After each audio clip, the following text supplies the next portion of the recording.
तुम्हारे सामने ये 2 फिगर दिया हुआ है, तीसरे में इस क्वेश्चन मार्क को फिल करने का है, तुम्हारे सामने 4 ऑप्शन दिया है। ठीक है, ठीक है। मैं क्या देख रहा हूँ इस फिगर में, मैं क्या देख रहा हूँ? 16 है, 21 है, 15 है।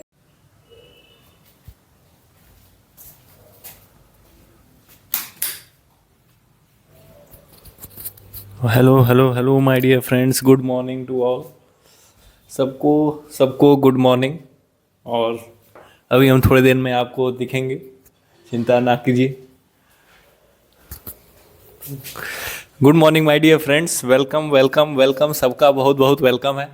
और हम कुछ देखने जा रहे हैं, कुछ रिसेंट में आए हुए क्वेश्चंस, रिसेंट कॉम्पिटिटिव एग्जाम में आए हुए क्वेश्चंस, जो कि हमारे आने वाले एनटीपीसी एग्ज़ाम, ग्रुप डी के जो होने वाले, अभी तो फॉर्म ही फिल हो रहा है, ग्रुप डी लेवल एग्ज़ाम, ठीक है, जो भी अन्य जो इस समय एग्ज़ाम, बर्निंग एग्ज़ाम है, जो सबसे इम्पॉर्टेंट, जिस पे सबका निगाह पड़ा हुआ है, ठीक है, सब लोग चील की निगाहों से उस एग्ज़ाम की तैयारी कर रहे हैं। तो ये क्वेश्चन हम Bihar PCS 70th Bihar PCS से उठाए हैं। 3 क्वेश्चन है, इसके आगे 2-3 क्वेश्चन और हम ऐड ऑन करेंगे। तो क्या उसमें से इम्पॉर्टेंट है, चाहे वो जनरल साइंस का क्वेश्चन हो, चाहे वो रीजनिंग का क्वेश्चन है, कैसे सॉल्व करते हैं, किस तरह के क्वेश्चन हमारे बन सकते हैं। अगर पीसीएस लेवल तक के क्वेश्चन आप सॉल्व कर लेते हैं तो यकीन मानिए एनटीपीसी लेवल का एग्ज़ाम हो, चाहे वो ग्रुप डी लेवल का एग्ज़ाम हो, चाहे वो एसएससी का कोई एग्ज़ाम आप रिसेंट में दे रहा हूँ, इसी तरह के question GS, general awareness, GK से आते हैं। ठीक है, तो होप आप सब लोग की तैयारी बहुत अच्छी चल रही होगी, मस्त चल रही होगी, जहाँ जहाँ होंगे। इस समय मौसम भी बहुत अच्छा हो गया है, ठीक है, अब ठंडी का बहाना नहीं चलेगा, जम के पढ़ाई कीजिए। ठीक है, आइए देखते हैं क्वेश्चन कैसे सॉल्व होता है, किस तरह के क्वेश्चंस आते हैं। ठीक है, जितने भाई बहन जो हिंदी माध्यम से, हिंदी मीडियम से हैं और वो ये कह रहे हैं कि सर हिंदी में अगर कोई चीज़ को समझाइए, हिंदी में क्वेश्चन नहीं, तो यार कोई चीज़, हर चीज़ एक आदमी नहीं कर सकता है। और हिंदी में मैं तुम्हें समझा सकता हूँ ये चीज़ है क्या, ये टॉपिक क्या है, जो टॉपिक अभी मैं बोलूँगा। ठीक है, ये टॉपिक क्या है जो मैं अभी बोलूँगा, और उस चीज़ को तुमको समझना है। ठीक है, उस चीज़ को तुमको समझना है, परखना है। ठीक है, वो मेरी साउंड रिकॉर्ड हो रही होगी। क्वेश्चन ये कह रहा है, which of the following is the value of solar constant. पहले मैं देखूँ आपको दिख रहा है कि नहीं, दिख तो रहा है। Which of the following is the value of solar constant. सबसे पहले हमको ये जानना होगा सोलर कांस्टेंट होता क्या है। सोलर कांस्टेंट क्या होता है? सोलर कांस्टेंट हम कहते हैं कि जो ये सूरज भगवान है ना, जिसको हम लोग जल चढ़ाते हैं, ठीक है, उससे एक रेडिएशन एनर्जीज निकलती हैं। वो एनर्जी, ठीक है, जैसे हम लोग कहते हैं ना, बहुत धूप पड़ रहा है, बहुत गर्मी हो रही है, तो जो रेडिएशंस निकल के आता है, ठीक है, उसको हम किस तरह नापते हैं। उस रेडिएशन एनर्जी को, कंसेप्ट्स को समझो। रेडिएशन एनर्जी जो हमारी सूरज भगवान दे रहे हैं पर यूनिट टाइम और किसी सरफेस पे पर यूनिट एरिया पे कितनी आ रही है, उसको हम क्या कहते हैं? Solar constant. समझना, थोड़ा सा बोर्ड हमारा छोटा पड़ रहा है। ये सूरज भगवान है, ठीक है, इनसे निकलने वाली रेडिएशंस हैं, ठीक है, ये रेडिएशंस हैं। ये हमारी धरती है, ठीक है। यहाँ पे मान लो हम एक प्लेट लगा दिए, यहाँ पे दिख रहा है कि नहीं दिख रहा है? ठीक है, एक प्लेट इस धरती के ऊपर लगा दी। धरती का मतलब समझ रहे हो ना, धरती एक सरफेस, एक प्लेट हमने लगा दी। सूरज भगवान ने एक रेडिएशन एनर्जी डाली, ठीक है, हम उसको नाप रहे हैं। तो वो radiation energy per unit time, per unit area पे, ठीक है, पर यूनिट एरिया पे कितनी पड़ रही है, उसी को हम क्या कहते हैं? सोलर कांस्टेंट कहते हैं। उसकी वैल्यू होती है 1.366 किलोवाट पर मीटर स्क्वायर। मगर हमारा जो ऑप्शन दिया हुआ है यहाँ पे 1.6, 1.4, 1.2, 1.8 करके दिया हुआ है, तो हम अप्रॉक्स पे चले जाएंगे। और 1.366 किलोवाट पर मीटर स्क्वायर के लमसम कौन सा है? 1.4 किलोवाट पर मीटर स्क्वायर है।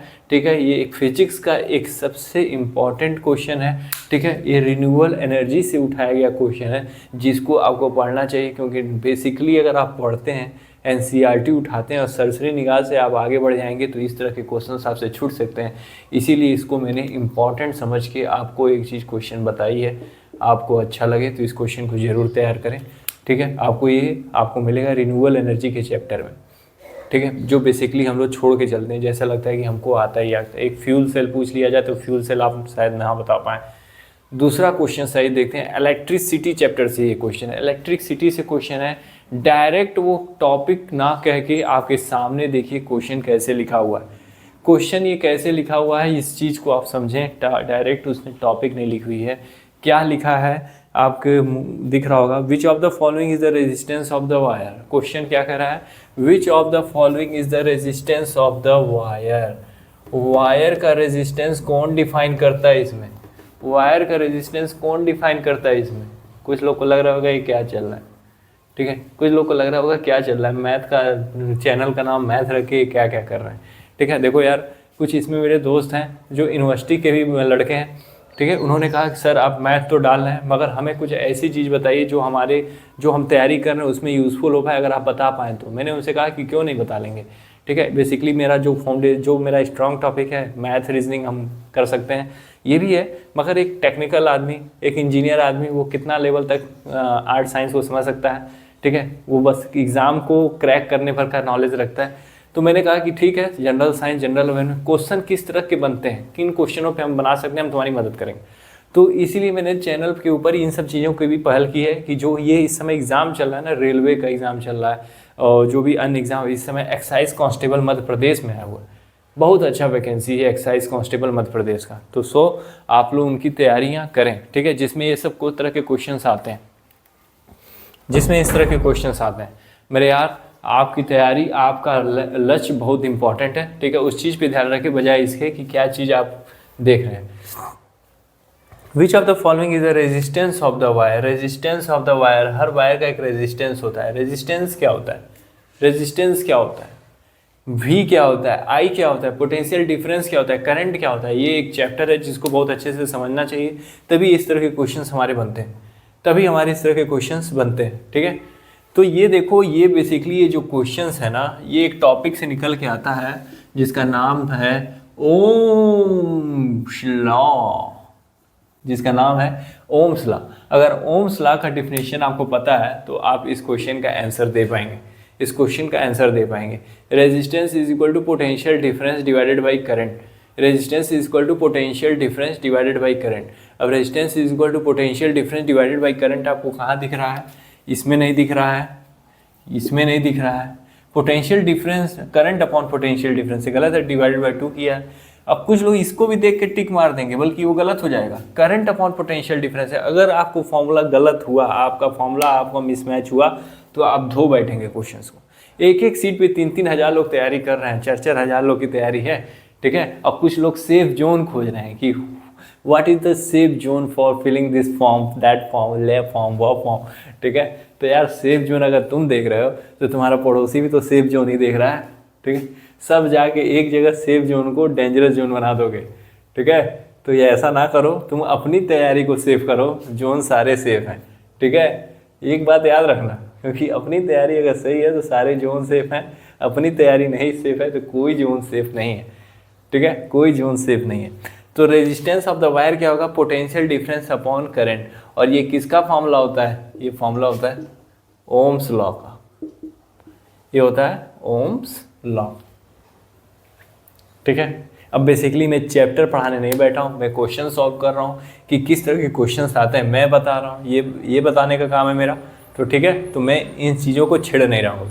अगर मैं शुरुआत किया, अगर मैंने इस चैप्टर को उठाया तो मैं सारी चीज़ें जो भी इसमें बताना है तुमको बता दूँ। बस यहाँ ये बताऊँगा Ohm's law is equal to, formula क्या है, potential difference divided by current, divided by current. ठीक है, ओम्स लॉ को किस सिंबल से डिफाइन करते हैं, ऐसे। ठीक, अब हम देखते हैं third question and most important reasoning based question, जिसको हमारी सॉल्व करने में क्या याद आ जाती है, हमें हमारी मौसी याद आ जाती है। Reasoning based question, reasoning based question. तो आइए देखते हैं, उसके लिए हमको अपना बोर्ड पे के क्वेश्चंस मिटाने होंगे।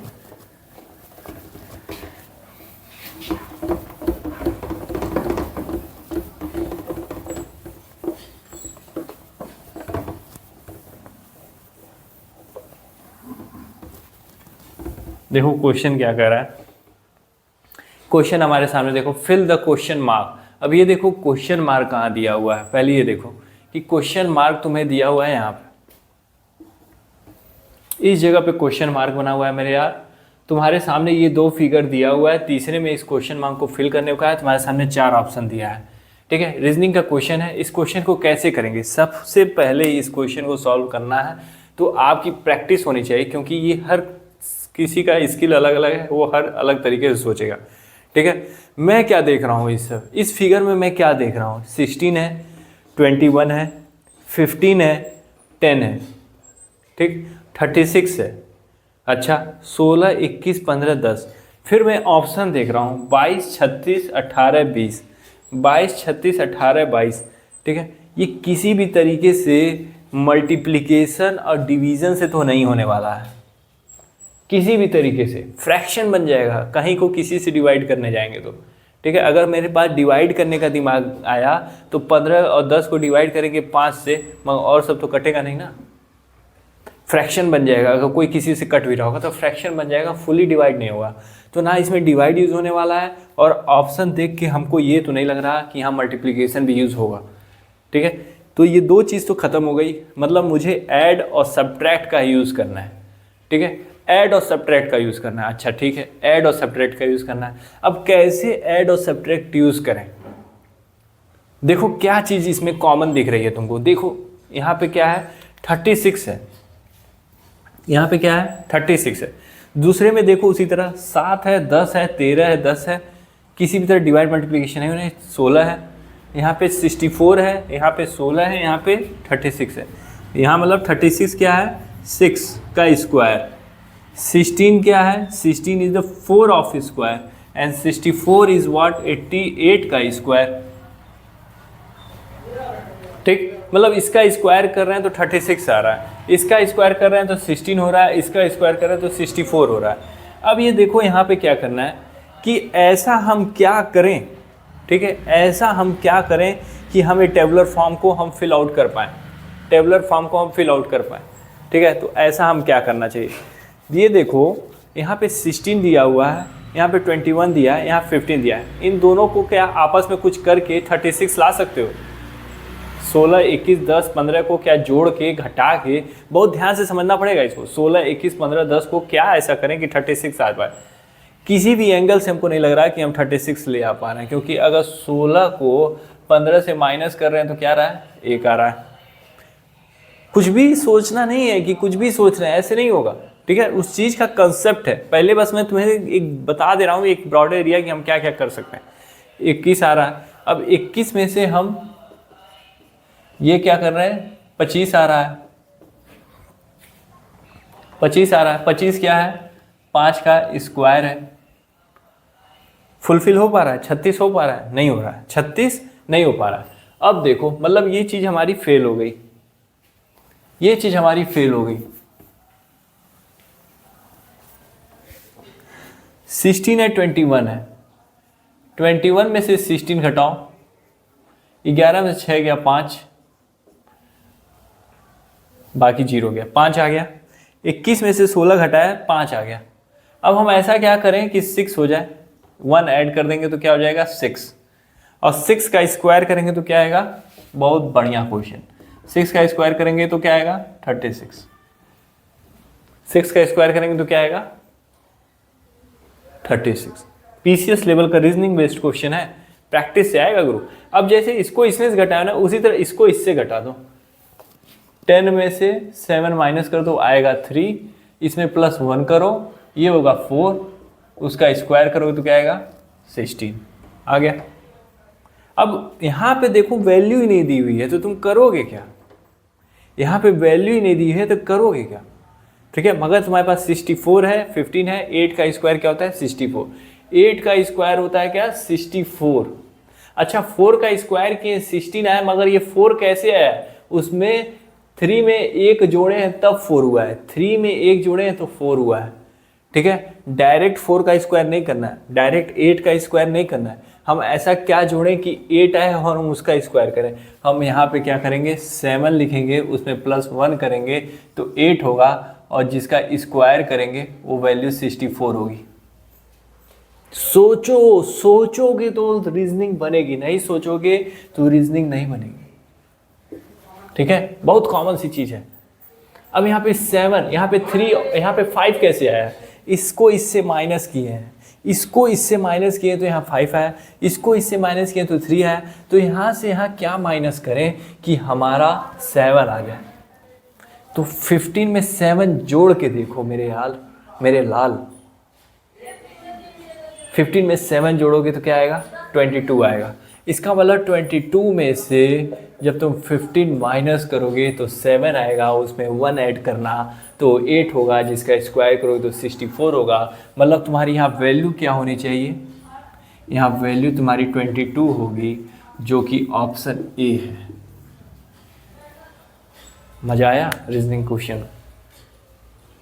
ठीक है, तो इस वीडियो को इतना ही रखते हैं। तमाम ढेरों सारे क्वेश्चंस हम करेंगे, ठीक है, जम के प्रैक्टिस करेंगे, जो भी आने वाले एग्ज़ाम है उसके लिए तैयारी करेंगे। आप बस हमारा एक सपोर्ट कीजिए, वीडियो अच्छी लगे तो लाइक करें, शेयर करें, सब्सक्राइब करें। ठीक है, मिलते हैं आपसे नेक्स्ट लेक्चर में, तब तक के लिए आपसे अलविदा लेते हैं। जय हिंद, जय भारत।